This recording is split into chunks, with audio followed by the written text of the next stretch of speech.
Good morning, dear students. Welcome to the class. Today we are going to discuss about coordinate system. What is a coordinate system? What are the different types of coordinates and what is the use of it?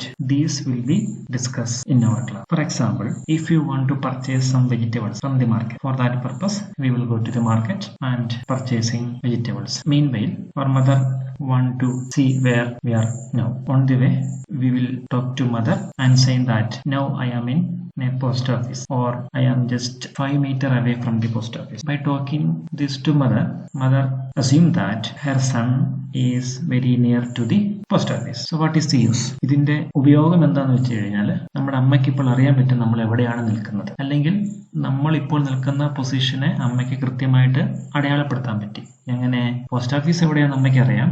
അതുകൊണ്ട് തന്നെ post ഓഫീസിൽ നിന്നും 5 metre 10 metre അകലെയാണ് നമ്മളെന്ന്. എന്ന് വെച്ചാൽ ഓരോ പോയിന്റിനെയും അടയാളപ്പെടുത്താൻ വേണ്ടിയിട്ടാണ് നമ്മൾ കോർഡിനേറ്റ് സിസ്റ്റം ഉപയോഗിക്കുന്നത്. A coordinate system is A system that uses one or more numbers or coordinates to uniquely determine the position of the point. പോയിന്റുകളുടെ പൊസിഷൻ അടയാളപ്പെടുത്താൻ വേണ്ടി, കണ്ടുപിടിക്കാൻ വേണ്ടിയിട്ടാണ് നമ്മൾ സാധാരണഗതിയിൽ കോർഡിനേറ്റ് സിസ്റ്റം ഉപയോഗിക്കുന്നത്. There are different types of coordinate system. First, we are just brief about what is a Cartesian coordinate system. We may be very familiar with the Cartesian coordinate. In Cartesian coordinate, we have different type of representation. For the first one is in a plane. If we have a 2 dimension, that means in the plane 2 perpendicular lines are chosen and the coordinate of a point are taken to be the signed distance to the lines. For example, നമ്മളിവിടെ ഇപ്പോൾ consider ചെയ്യുന്നത് x axis ഉണ്ട്, y axis ഉണ്ട്. Both are mutually perpendicular. Now we want to find out a point which is represented in a yellow color. For that purpose, we are assuming that this is a origin of a coordinate system which consists of both x and y. So the yellow point represent x at 0 position. Similarly, y at 0 position. On the same way, if you want to point another point which is represented by a green color, for that purpose what we will do? We will first find out what is the distance from origin to the point in x direction. x direction എത്ര distance ആണ്? അപ്പോൾ നമുക്കറിയാം 2, arbitrary unit ആണ്. അതേപോലെ y ആക്സിസിൽ നിന്നും എത്ര distance ആണ്? അപ്പോൾ നമുക്കറിയാം അത് 3 ആണ്. അപ്പോൾ ഇങ്ങനെ ഈ പച്ച പോയിന്റിനെ നമുക്ക് 2,3 എന്ന രീതിയിൽ റെപ്രസെന്റ് ചെയ്യാം. ഇവിടെ നമ്മുടെ എക്സ് ആക്സിസും വൈ ആക്സിസും മാത്രമേ എടുത്തിട്ടുള്ളൂ. In addition to X and Y നമുക്ക് വേറൊരു സിസ്റ്റം കൂടിയുണ്ട്. അവിടെ നമുക്ക് 3 പെർപെൻഡിക്കുലർ ആക്സിസ് ഉണ്ട്. See, X, Y and Z. Both are originate from the common point. അപ്പോൾ ഒരു കോമൺ പോയിന്റ് ഉണ്ട്, അതിന് നമുക്ക് 0 എന്ന് വിളിക്കാം. അപ്പോൾ ഇവിടെ നമ്മൾ ഇതൊരു 3 ഡയമെൻഷൻ ആണ്. ഈ 3 ഡയമെൻഷനിൽ നമ്മൾ ഇവിടെ ഒരു പോയിന്റ് പി എന്ന് അടയാളപ്പെടുത്തി കഴിഞ്ഞാൽ ആ പോയിന്റിലേക്ക് നമുക്ക് എക്സ് ആക്സിസിൽ നിന്നും വൈ ആക്സിസിൽ നിന്നും സെഡ് ആക്സിസിൽ നിന്നും ലൈൻ വരച്ചു കഴിഞ്ഞാൽ, സ്ട്രെയിറ്റ് ലൈൻ വരച്ചാൽ നമുക്കതിനെ 3 പോയിന്റ് ഉപയോഗിച്ച് എക്സും വൈയും സെഡും ഉപയോഗിച്ചുകൊണ്ട് നമുക്കതിനെ റെപ്രസെന്റ് ചെയ്യാം. എങ്ങനെ? എക്സിൽ നിന്നും എത്ര ഡിസ്റ്റൻസ് ആണെന്ന് നോക്കുക, അതാണ് എക്സിന്റെ കോർഡിനേറ്റ്. വൈയിൽ നിന്നും എത്ര ഡിസ്റ്റൻസ് ആണെന്ന് നോക്കുക, അതാണ് അതിന്റെ Y coordinate. Similarly Z axis. ഈ രീതിയിൽ കാർട്ടീഷ്യൻ കോർഡിനേറ്റ് ഉപയോഗിച്ചുകൊണ്ട് ഒരു ക്യൂബ് നമ്മളിവിടെ കൺസിഡർ ചെയ്യുകയാണെങ്കിൽ ക്യൂബിന്റെ ഏത് പോയിന്റും നമുക്കിവിടെ അടയാളപ്പെടുത്താം. ഫോർ എക്സാമ്പിൾ, ഇവിടെ നമുക്ക് ഡിഫറെന്റ് പോയിന്റുകളെല്ലാം തന്നിട്ടുണ്ട്. എന്ന് വെച്ച് കഴിഞ്ഞാൽ ഇവിടെ എന്താണ്? എല്ലായിടത്തും പ്ലെയിൻ ആയിട്ടാണ് ഉള്ളത്, സ്ട്രെയിറ്റ് ലൈൻ പോലെയാണുള്ളത് ഓരോ പോയിന്റും. അപ്പോൾ ഇങ്ങനെ നമ്മളുടെ റെപ്രസെന്റേഷനിലുള്ള ഒബ്ജക്റ്റുകൾ കൂടുതലും പ്ലെയിൻ ആണെങ്കിൽ, അതിന്റെ എഡ്ജുകൾ മറ്റും പ്ലെയിൻ ആണെങ്കിൽ നമുക്ക് കാർട്ടീഷ്യൻ കോർഡിനേറ്റ് ഉപയോഗിച്ചുകൊണ്ട് വളരെ ഈസി ആയിട്ട് സംഭവങ്ങളെ റെപ്രസെന്റ് ചെയ്യാം. എന്നാൽ ഒരു ബോളാണ്, സ്ഫെറിക്കൽ ഷേപ്പ് ആണുള്ളത്. ഫോർ എക്സാമ്പിൾ, ഇവിടെ എ എന്ന് പറയുന്ന പോയിന്റ് ഉണ്ട്. അവിടെ നമുക്ക് നേരത്തെ പോലെ എക്സ്, വൈ, സെഡ് എന്ന ആക്സിസ് ഉപയോഗിച്ച് നമുക്ക് റെപ്രസെന്റ് ചെയ്യാം. അപ്പോൾ നമുക്കിവിടെ എ എന്ന പോയിന്റിന് ശേഷം ബി എന്ന പോയിന്റ് ആണ് കൺസിഡർ ചെയ്യുന്നതെങ്കിലോ എയിൽ നിന്നും ബിയിലേക്ക് ഒരു സ്ട്രെയിറ്റ് ലൈൻ ആണോ ഉള്ളത്? അല്ല. അവിടെ എന്താണ്?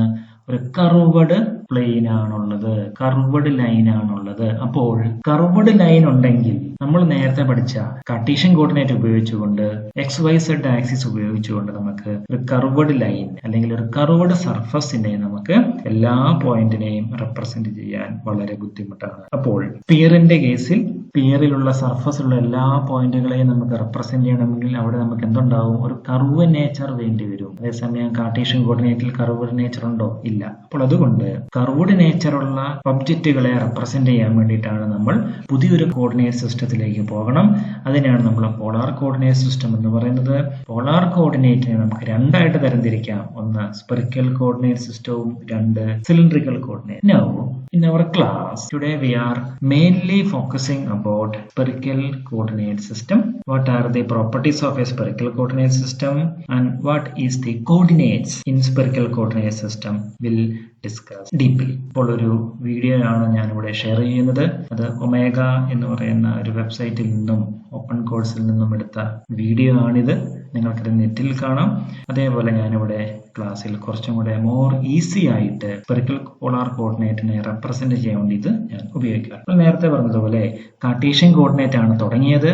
അതുകൊണ്ട് തന്നെ കാർട്ടീഷ്യൻ കോർഡിനേറ്റിൽ തുടങ്ങിയിട്ടാണ് നമ്മൾ സ്പെറിക്കൽ പോളാർ കോർഡിനേറ്റിലേക്ക് പോകുന്നത്. അപ്പോൾ let us assume that we have three axes, three mutually perpendicular axes. അത് നമുക്ക് എല്ലാവർക്കും അറിയാം എന്താണ് x, y and z. അത് നമ്മുടെ കാർട്ടീഷ്യൻ കോർഡിനേറ്റ്. അപ്പോൾ കാർട്ടീഷ്യൻ കോർഡിനേറ്റിൽ നിന്ന് നമ്മൾ സ്പെറിക്കൽ പോളാർ കോർഡിനേറ്റിലേക്ക് പോകുമ്പോൾ നമ്മൾ സ്റ്റാർട്ട് ചെയ്യുന്നത് കാർട്ടീഷ്യൻ കോർഡിനേറ്റ്. അപ്പോൾ നമ്മൾ അസ്യൂം ചെയ്യുകയാണ് ഒരു പോയിന്റ്. ഈ പോയിന്റിനെ നമ്മൾ x ആക്സിസിൽ നിന്നും y ആക്സിസും z അതിനെ റെപ്രസെന്റ് ചെയ്യുന്നുണ്ട്. പക്ഷെ നമ്മൾ ഓർത്തിരിക്കേണ്ട കാര്യം എന്ന് പറഞ്ഞാൽ ഈ കൺസിഡർ ചെയ്ത പോയിന്റ് ഇപ്പോൾ ഇവിടെ ഒരു പ്ലെയിൻ സിമെട്രിയുടെ ഭാഗമായി നമ്മൾ നേരത്തെ പറഞ്ഞതുപോലെ ഇതൊരു പ്ലെയിൻ സിമെട്രിയാണ്. കാരണം എല്ലാം സ്ട്രെയിറ്റ് ലൈൻ പോലെയാണുള്ളത്, ഒരു പ്ലെയിൻ എഡ്ജുകളാണ്. അപ്പോൾ ഇവിടെ ഏതൊരു ഈ സർഫസിന്റെ മുകളിലുള്ള ഏതു പോയിന്റിനെയും നമുക്ക് എക്സ് വൈ സെഡ് എന്ന് പറയുന്ന ആക്സിസ് ഉപയോഗിച്ച് റെപ്രസെന്റ് എടുത്തു.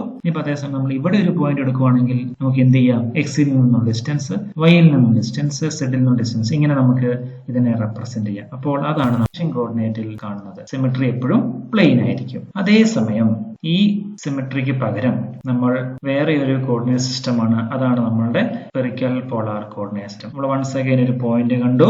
ആ പോയിന്റിനെ നമ്മൾ റെപ്രസെന്റ് ചെയ്യുന്നത് നോക്കിക്കേ, ഇവിടെ നമ്മളൊരു സ്ഫിയറിന്റെ ഭാഗമായിട്ടാണ് ആ പോയിന്റ് ഉള്ളത്. അപ്പോൾ സ്ഫിയറിന്റെ ഭാഗമായി ഇവിടെ നമ്മൾ ഒരു പോയിന്റ് കൺസിഡർ ചെയ്തിട്ടുണ്ട്. ആ പോയിന്റ് സ്ഫിയർ വരുന്ന രീതിയിൽ നമ്മൾ ഒരു സ്ഫിയറിനെ കൺസിഡർ ചെയ്തു. അപ്പോൾ ഇതിപ്പോൾ ഒരു കർവ്ഡ് സർഫസ് ആണ്. അപ്പോൾ ഓട്ടോമാറ്റിക്കലി നമ്മൾ എന്ത് ചെയ്യണം? ഈ പോയിന്റ് സ്പെറിക്കൽ സിമെട്രിയുടെ ഭാഗമായിട്ട് വരുന്ന രീതിയിൽ ഇതിനെ കൺസിഡർ ചെയ്യുമ്പോൾ ആ പോയിന്റ് എവിടെയാണോ ഉള്ളത് ആ പോയിന്റിലേക്ക് നമ്മൾ ഒറിജിനിൽ നിന്നും ഒരു ലൈൻ വരയ്ക്കണം. അപ്പോൾ ഓട്ടോമാറ്റിക്കലി ഈ ലൈൻ എന്ന് പറയുന്നത് എന്തായിരിക്കും? ഈ സ്ഫിയറിന്റെ റേഡിയസ്. ഈ point is placing above the surface of this sphere. ഈ സ്ഫിയറിന്റെ സർഫസ് ആണ്. ഒറ്റ നോട്ടത്തിൽ നമ്മൾ എന്ത് ചെയ്യും? ഇത് നടുക്കാണെന്ന് തോന്നുമെങ്കിലും ഈ പോയിന്റ് ഇപ്പോൾ നമ്മൾ കൺസിഡർ ചെയ്തേക്കുന്നത് ഈ സ്ഫിയറിന്റെ സർഫസിലാണ്. അപ്പോൾ ഓട്ടോമാറ്റിക്കലി അതിന്റെ റേഡിയസ് ആയിട്ട് ഇത് വരും. അതിന് നമ്മൾ എന്ത് കൊടുത്തു? R എന്ന് റെപ്രസെന്റ് ചെയ്തു. അപ്പോൾ സ്പെറിക്കൽ പോളാർ സിമെട്രിയിലുള്ള ആദ്യത്തെ കോർഡിനേറ്റ് R ആണ്. എക്സ് വൈ സെഡ് പ്ലെയിനിലുള്ള ആദ്യത്തെ കോർഡിനേറ്റ് എക്സ് എന്നതുപോലെ സ്പെറിക്കൽ പോളാർ സിമെട്രിയിലുള്ള ആദ്യത്തെ കോർഡിനേറ്റ് R ആണ്. R എന്ന് പറഞ്ഞ എന്താണ്? ഒറിജിനിൽ നിന്നും എവിടെയാണോ നമ്മൾ പോയിന്റ് കൺസിഡർ ചെയ്യുന്നത് അതിലേക്കുള്ള സ്ട്രെയിറ്റ് നമ്മൾ എന്തെന്ന് വെച്ചു? R. ഇനി എന്ത് ചെയ്യണം? അങ്ങനെ വിളിച്ചു കഴിഞ്ഞാൽ രണ്ടാമത്തെ കോർഡിനേറ്റ് നമുക്ക് കണ്ടുപിടിക്കാം. തീറ്റ. എന്താണ് തീറ്റ? നമ്മൾ ഇപ്പോൾ വരച്ച പോയിന്റിലേക്ക് വരച്ച സ്ട്രെയിറ്റ് ലൈനിൽ നിന്നും Z ആക്സിസിലേക്കുള്ള തീറ്റനെയാണ് നമ്മൾ എന്തെന്ന് പറയുന്നത്? പോളാർ ആംഗിൾ എന്ന് പറയുന്നത്. So theta is the first one is R and second one is theta, that is okay. Now we want to find out the relation between x, y, z with r comma. അപ്പോൾ അതിനു വേണ്ടി നമ്മൾ ഇപ്പൊ എന്ത് ചെയ്യണം? ഒരു plain consider. ഇവിടെ നോക്കിയേ, എക്സ് വൈ പ്ലെയിൻ ആണ് കൺസിഡർ ചെയ്തേക്കുന്നത്. നോക്കിയേ, ഇപ്പൊ നിങ്ങൾക്ക് കൃത്യമായിട്ട് മനസ്സിലാകും. ഈ സ്പെറിക്കൽ പോളാർ സിമെട്രിയിലെ ആക്സിസ് മുകളിലേക്കുണ്ട്, അതേസമയം എക്സും വൈയും പ്ലെയിൻ ഉണ്ട്. അപ്പൊ ഈ എക്സ് ആക്സിസും വൈ ആക്സിസും നമ്മൾ കോൺസ്റ്റിറ്റ്യൂട്ട് ചെയ്തുകൊണ്ട് നമുക്ക് എന്ത് കിട്ടും? ഒരു എക്സ് വൈ പ്ലെയിൻ കിട്ടും. ആ എക്സ് വൈ പ്ലെയിനിലേക്ക് നമ്മൾ എന്ത് ചെയ്യണം? നമ്മളിവിടെ കൺസിഡർ ചെയ്ത പോയിന്റിൽ നിന്നും ഒരു ലൈൻ താഴേക്ക് വരയ്ക്കണം. ഏത് പ്ലെയിനിലേക്കാണ്? എക്സ് വൈ പ്ലെയിനിലേക്ക് ഒരു സ്ട്രെയിറ്റ് ലൈൻ വരയ്ക്കണം. അങ്ങനെ നമ്മളിവിടെ ഒരു സ്ട്രെയിറ്റ് ലൈൻ വരച്ചു കഴിഞ്ഞു. ഇനി നമ്മൾ എന്ത് ചെയ്തു? ഈ സ്ട്രെയിറ്റ് ലൈനിനെ നമ്മൾ ഒറിജിനിൽ നിന്നും ഒരു ലൈൻ വരച്ച് കൺസിഡർ ചെയ്ത് കഴിഞ്ഞാൽ ഇതൊരു ട്രയാങ്കിൾ. ട്രയാങ്കിൾ നമുക്ക് ഇങ്ങനെ കിട്ടും. ഓക്കെ, അപ്പോൾ ഇവിടുന്ന് ഒരു ലൈൻ ഈ ഒരു ലൈനിലേക്ക് വരച്ചു കഴിഞ്ഞാൽ ഒരു റെക്ടാങ്കിൾ ട്രയാങ്കിൾ കഴിഞ്ഞാൽ എന്ത് ചെയ്യണം? ഈ പോയിന്റിൽ നിന്നും ഒരു ലൈൻ നമുക്ക് സെഡ് ആക്സിസിലേക്ക് വരയ്ക്കാം. കുറച്ചും കൂടെ ഈസി ആയിട്ട് കാര്യങ്ങൾ മനസ്സിലാവും. അപ്പൊ അതിനു മുൻപ് മൂന്നാമത്തെ കോർഡിനേറ്റിനെ കുറിച്ചൊരു ഇൻട്രൊഡക്ഷൻ കൂടി. അപ്പോൾ അങ്ങനെ ഒരു ലൈൻ വരച്ചു കഴിഞ്ഞാൽ ആ ലൈനും ഈ ആക്സിസും തമ്മിൽ ഉണ്ടാക്കുന്ന ആംഗിളിനെ നമ്മൾ ഫൈ എന്ന് പറയും. ആ ഫൈ ആണ് അസിമുത്തൽ. ഓക്കെ, അപ്പോൾ നമ്മൾ എന്തൊക്കെ പഠിച്ചു? സിമെട്രിയിലെ 3 കോർഡിനേറ്റ് സിസ്റ്റം പഠിച്ചു. ഒന്ന് R, that is the distance from origin to the point. Second one is theta. What is theta? Theta is the angle between R and Z axis. Finally, phi is the angle between this line and this axis. So we have theta and phi. So this is the coordinate in spherical polar symmetry. അപ്പോൾ അങ്ങനെ നോക്കിക്കേ, ഇപ്പോൾ നമുക്കിവിടെ R കിട്ടി. What is R? This one is R, the distance from origin to the point where we are considering. Second one is theta. What is theta? The angle making R and Z. And what is phi? Phi is the angle between this projection and this x. So R, theta and phi. അപ്പോൾ ഇങ്ങനെ നമുക്ക് spherical polar symmetry 3 coordinate കിട്ടി instead of X Y Z in Cartesian coordinate. Cartesian കോർഡിനേറ്റിൽ നമ്മൾ X Y Z പറയുന്നത് പോലെ spherical polar സിമെട്രിയിൽ എക്സിനും വൈക്കും സെഡിനും പകരമായിട്ട് നമ്മൾ കണ്ടുപിടിക്കുന്നതാണ് ആർ, തീറ്റ ആൻഡ് ഫൈ. ഇനി നമ്മുടെ അടുത്ത ലക്ഷ്യം എന്താണ്? കാർട്ടീഷ്യൻ കോർഡിനേറ്റ് ആണ് തുടങ്ങിയത്. കാര്യങ്ങളെ കുറച്ചും കൂടി ഈസി ആക്കാൻ വേണ്ടിയിട്ടാണ് നമ്മൾ എന്ത് ചെയ്തത്? Spherical polar symmetry. അപ്പോൾ എപ്പോഴും കാർട്ടീഷ്യൻ കോർഡിനേറ്റിൽ നിന്നും സ്ഫെറിക്കൽ പോളാർ കോർഡിനേറ്റിലേക്ക് പോകുമ്പോഴുള്ള റിലേഷൻ നമുക്ക് കണ്ടുപിടിക്കണം. So there is a relation between x, y, z and r, theta, phi. അപ്പോൾ അടുത്ത ലക്ഷ്യം എന്ന് പറയുന്നത് the relation between Cartesian coordinate and spherical coordinate. അതിനുവേണ്ടി നമ്മൾ എന്ത് ചെയ്യണം? നമ്മൾ ഇപ്പോൾ കൺസിഡർ ചെയ്ത ലൈനിൽ നിന്നും ചില ലൈനുകൾ അങ്ങോട്ടും ഇങ്ങോട്ടും വരയ്ക്കും. ആദ്യത്തേത് ഇത്. അപ്പോൾ നോക്കിക്കേ, z ആക്സിസിലേക്ക് നമ്മൾ കൺസിഡർ ചെയ്ത പോയിന്റിൽ നിന്നും ഒരു ലൈൻ. പിന്നെ നേരത്തെ ആദ്യമേ പറഞ്ഞിട്ടുണ്ട്, നമ്മൾ കൺസിഡർ ചെയ്യുന്ന point on the surface of the sphere ആണ്. നോക്കി, ഇപ്പൊ നമുക്ക് കൂടുതൽ വ്യക്തമായിട്ട് മനസ്സിലാകും. നമ്മൾ കൺസിഡർ ചെയ്ത പോയിന്റ് എവിടെ തന്നെയാണ്? സ്ഫിയറിന്റെ സർഫസിൽ തന്നെയാണ്. അപ്പോൾ ഈ പോയിന്റിൽ നിന്നും ഇതിലേക്ക് വരയ്ക്കുന്ന ലൈൻ ഓട്ടോമാറ്റിക്കലി എന്തായിരിക്കും? The radius of the surface. അപ്പോൾ അങ്ങനെ നമ്മൾ ഈ പോയിന്റിൽ നിന്നും ഇങ്ങോട്ട് ഒരു സ്ട്രേറ്റ് ലൈൻ വരും. അപ്പോൾ നമുക്ക് ഇങ്ങനെ ഒരു ട്രയാങ്കിൾ കൺസിഡർ ചെയ്യാം. അപ്പോൾ ഈ ആംഗിൾ തീറ്റ ആണെങ്കിൽ ഓട്ടോമാറ്റിക്കലി നമുക്ക് പൈത്തഗോറസ് തിയറം ഉപയോഗിച്ചുകൊണ്ട് ഈ ആക്സിസിന് നമുക്ക് എന്ത് പറയാം? ആർ കോസ് പറയാം. ഓക്കെ, സോ സെഡ് ആക്സിസ് ആണിത്. അപ്പൊ സെഡ് ആക്സിസിലേക്കുള്ള സാധനം ആർ കോസ് തീറ്റയാണ്. ഓക്കെ, അപ്പോൾ ഇത് ആർ കോസ് തീറ്റ ആണെങ്കിൽ ഓട്ടോമാറ്റിക്കലി ഈ സംഭവം എന്തായിരിക്കും? ആർ സൈൻ തീറ്റ ആയിരിക്കും. അപ്പോൾ ഈ സാധനവും എന്തായിരിക്കും? ആർ സൈൻ തീറ്റ ആയിരിക്കും. സോ നമുക്ക് നോക്കാം. In this way, z is equal to r cos theta and this distance will be r sin theta. ഇത് തന്നെയായിരിക്കും താഴത്തെ ഡിസ്റ്റൻസ്. അപ്പൊ അങ്ങനെ നമുക്ക് z is equal to r cos theta കിട്ടി. ഇനി നമ്മുടെ ലക്ഷ്യം അടുത്ത റിലേഷൻ കണ്ടുപിടിക്കലാണ്. അപ്പോൾ നിങ്ങൾ നോക്കിക്കേ, r sin theta എവിടെയുണ്ട്? നമ്മൾ കുറച്ച് മുമ്പ് കണ്ടുപിടിച്ചത്. ഇതിൽ നിന്ന് നമുക്കൊരു ട്രയാങ്കിൾ കൺസിഡർ ചെയ്യാം.